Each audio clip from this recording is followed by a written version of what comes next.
favor, use a ferramenta especial para remoção de pedivelas, para remover a pedivela esquerda.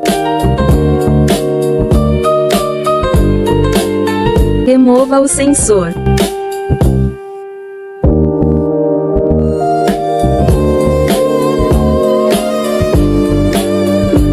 Retire o controlador.